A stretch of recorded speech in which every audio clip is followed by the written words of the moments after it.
Uomo, devi chiudere, te non puoi e non devi assolutamente dare possibilità di aspettative. Chiudi senza essere visto, con un addio luminoso, che sia chiaro che sei morto. Per lei.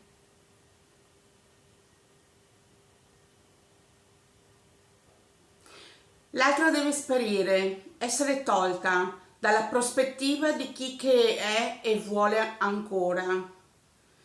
Devi andare da lei in silenzio, ma con codardia di coraggioso diniego. Devi infierire e dire no, non ti conosco. Chi sei? Imbronire.